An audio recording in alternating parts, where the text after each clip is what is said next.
आकाश काले बादलों से घिरा हुआ था। शरीर का खून जमा देने वाली शीत लहर चल रही थी। सूरज लगभग ढल चुका था। कभी भी तेज बारिश शुरू हो सकती थी।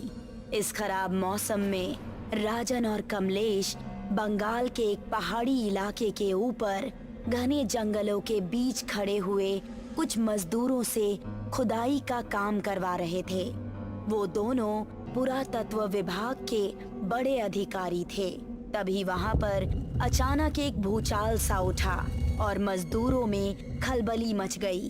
एक मजदूर जिसका नाम सुखिया था, वो दौड़ता हुआ उन दोनों के पास आकर बोला, इस भूचाल से मजदूरों में खलबली मच गई है। सारे मजदूर डरे हुए हैं। सुखिया ने इतना कहा ही था कि तभी सब कुछ सामान्य हो गया। जरा सी बात पर तुम लोग काम करना बंद कर देते हो। मत भूलिए, मेरे कहने पर ही सारे मजदूर यहाँ पर काम करने के लिए आए हैं। हमें भी ऊपर जवाब देना पड़ता है। और रहा सवाल इस भूचाल का, तो कभी कभी ऐसा होता है, जब जमीन में गड्ढा अधिक गहरा हो जाता है तो धरती हिलती हुई सी महसूस होती है। इसमें कोई घबराने की बात नहीं है। कमलेश सही कह रहा है सुखिया, हम अपनी मंजिल के बहुत ज्यादा करीब हैं। लेकिन सरकार। लेकिन वेकिन कुछ नहीं सुखिया, तुम्हें अंदाजा नहीं है मैंने इस प्रोजेक्ट पर कितनी मेहनत की है। और अगर यह प्रोजेक्ट सफल हो गया तो मेरा नाम विश्व में मशहूर हो जाएगा। और तुम्हें मैंने मजदूरों को काम कराने की मुंह मांगी कीमत दी है। राजन की बात सुनकर सुखिया मुंह लटकाकर वहां से चला गया। कमलेश मुस्कुराता हुआ राजन से बोला, वैसे मैंने सुना है कि जिस राजा के महल की हम खुदाई करवा रहे हैं उसके पास बहुत खजाना था। सोचो राजन, अगर वो खजाना हमें मिल गया तो हमारी तो किस्मत ही खुल जाएगी। तो मैं कौन सा यहाँ पर राजा का महल देखने के लिए आया हूँ। मैं सिर्फ और सिर्फ उसी खजाने की तलाश में यहाँ पर आया हूँ। और तू तो जानता है कमलेश, मेरा अनुमान कभी भी गलत नहीं निकला। तो फिर देर किस बात की है? दिया और नताशा को भी फोन करके यहाँ बुला ले। उन दोनों ने भी हमारे साथ बहुत मेहनत की है।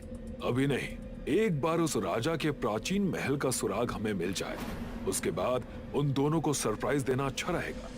राजन ने इतना बोला ही था कि तभी जमीन धंसने की आवाज राजन और कमलेश के कानों में टकराई और मजदूरों में एक अजीब सा शोर उत्पन्न हो गया। राजन और कमलेश बुरी तरह से घबरा गए। कुछ मजदूर सुखिया के साथ दौड़ते हुए राजन और कमलेश के पास आ गए। मजदूर जमीन में गड्ढा खोद रहे थे सरकार। अचानक जमीन धंस गई और एक मजदूर लालटेन सहित उसके अंदर गिर गया और उसने हमें बताया कि जमीन के नीचे एक महल है। सुखिया की बात सुनकर राजन और कमलेश के होठों पर विजयी मुस्कान आ गई। राजन ने तुरंत अपनी कामयाबी की खुशखबरी दी और नताशा को फोन पर सुना दिया। दिया और नताशा वहां से थोड़ी ही दूर एक होटल में रुकी हुई थी। राजन के मुंह से खुशखबरी सुनकर वो दोनों अपनी कार से तुरंत वहां पर पहुंच गई और चारों महल के अंदर उतरने की तैयारी करने लगे कि तभी जमीन के नीचे उस महल में गिरे हुए उस मजदूर के चीखने की आवाज सन्नाटे को चीर गई।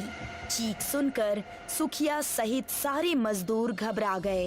यहाँ से सब लोग चलो, उस मजदूर ने जरूर राजा के शापित खजाने को हाथ लगाया होगा। वो खजाना जोखों की रक्षा में है, सब मारे जाएंगे। ये क्या बोल रहे हो तुम? हमारी बंगाली लोक कथाओं में जोखो भूत का वर्णन है जो खजाने की रक्षा के लिए लगाया जाता है, और जिस खजाने की रक्षा जोखो करता है वो खजाना शापित हो जाता है। ये सब दंत कथाएं हैं, मैं इन बातों पर विश्वास नहीं करती। अगर तुम सबको डर लग रहा है तो नीचे हम चारों ही जाएंगे। उन मजदूरों के लाख मना करने के बावजूद भी राजन, कमलेश, दिया और नताशा टॉर्च पकड़कर रस्सी के सहारे नीचे चले गए। उन चारों ने टॉर्च की रोशनी में देखा वो महल बहुत खूबसूरत बना हुआ था। वो चारों महल के अंदर घूमने लगे और चारों ने महल के अंदर धूल का एक कण भी नहीं पाया। और ये सब देखकर वो चारों बहुत बुरी तरह से हैरान हो गए। वो मजदूर हमें दिखाई नहीं दे रहा जिसके चीखने की आवाज हम सबको सुनाई दे रही थी। हमें उस मजदूर से क्या, खजाना मिलते ही हम उन मजदूरों को स्वयं भगा देंगे और सारा खजाना लेकर इस देश से रफू चक्कर हो जाएंगे। राजन और उसके दोस्त बड़ी गहनता से उस महल की छानबीन करने लगे। तभी उन चारों की नजर महल के एक बहुत बड़े दरवाजे पर पड़ी, जिसका ताला टूटा हुआ था। टूटा हुआ ताला देखकर ऐसा महसूस होता था मानो कि उसे अभी हाल ही में तोड़ा गया हो। राजन और उसके दोस्त दरवाजा खोलकर अंदर घुस गए। अंदर अंधेरा छाया हुआ था। उन चारों ने अपनी टॉर्च की रोशनी जैसे ही उस कमरे के अंदर मारी तो उनकी आंखें फटी की फटी रह गई। उन चारों के सामने सोने के सिक्कों का ढेर लगा हुआ था। उस कमरे में मौजूद हर वस्तु सोने, चांदी और हीरे की बनी हुई थी और वो सोना हर तरफ बिखरा पड़ा था। हम सब अमीर हो गए दोस्तों। हमारी आने वाली कई पीढ़ियों को भी अब काम करने की कोई जरूरत नहीं पड़ेगी। वो देखो, किसी की लाश पड़ी हुई है। कमलेश ने जैसे ही टॉर्च की रोशनी में देखा तो उसके शरीर में डर की एक लहर दौड़ गई। सामने उसी मजदूर की लाश पड़ी हुई थी जिसकी आंखें गायब थी। ये तो उसी मजदूर की लाश है जो नीचे गिरा था। इसे किसने मारा? तभी उन चारों के कानों में किसी के गुर्राने का स्वर टकराया। वो स्वर इतना भयानक था कि उन चारों के दहशत से रोंगटे खड़े हो गए। अचानक राजन, कमलेश और दिया की टॉर्च ने काम करना बंद कर दिया। देखते ही देखते उस कमरे में अजीब सी गंध फैल गई और वहाँ एक धुआं सा उठने लगा। वो चारों जोर जोर से खांसने लगे। कुछ ही देर में वो काला धुआं एक भयानक चेहरे में बदल गया। ये क्या बला है?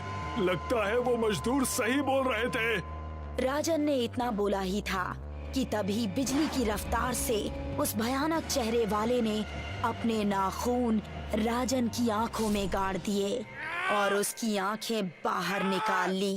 राजन एक जोरदार चीख के साथ मृत होकर गिर पड़ा। अपनी जान बचाकर भागो! तभी कमलेश का शरीर हवा में उड़ गया और वो उस कमरे में तेजी से चक्कर लगाने लगा। कुछ ही सेकंड्स में कमलेश का सिर दीवार से टकरा गया। दिया और नताशा बुरी तरह से चीखने लगी। तभी नताशा और दिया के कानों में सुखिया की आवाज टकराई। जल्दी से ऊपर आ जाइए, वरना जोखों से कोई नहीं बच सकता। सुखिया की आवाज सुनकर नताशा बहुत तेजी से उस कमरे से बाहर निकल गई, मगर दिया उस कमरे से बाहर नहीं निकल सकी।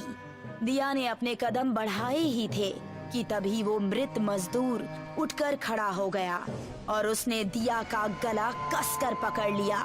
उसका भयानक चेहरा देखकर दिया बुरी तरह से चीखने लगी, मगर उस मृत मजदूर की पकड़ इतनी मजबूत थी कि उसने कुछ ही देर में दिया का धड़ और उसकी गर्दन दोनों अलग कर दिया। दिया की एक दर्दनाक चीख उस महल में गूंज गई। दिया सीढ़ियों तक पहुंची ही थी कि तभी एक भयानक भूचाल वहां पर उत्पन्न हो गया और ऊपर जाने का रास्ता बंद हो गया। नताशा का शरीर मिट्टी के मलबे में दब गया। यहाँ से भागो, लगता है नीचे का रास्ता बंद हो गया है, वो सब मारे गए। सुखिया की बात सुनकर सारे मजदूर उस जगह से तेजी से भागने लगे और कुछ ही क्षणों में वो जगह बिल्कुल समतल हो गई। वो जगह देखकर ऐसा मालूम पड़ रहा था कि मानो वहाँ पर खुदाई कभी हुई ही ना हो। सभी मजदूरों की आंखें डर से फटी की फटी रह गई। तभी वो बूढ़ा मजदूर फिर से बोला, मना किया था मैंने उन सबको, मगर वो सब शहर के थे, नहीं माने। उन सब ने अपनी मौत को स्वयं चुना था। अगर तुम सबको अपनी जान प्यारी है तो अभी और इसी वक्त जोखों के इलाके को छोड़ दो, वरना तुम सब भी मारे जाओगे। उस बूढ़े मजदूर की बात सुनकर सभी मजदूर वहां से चले गए।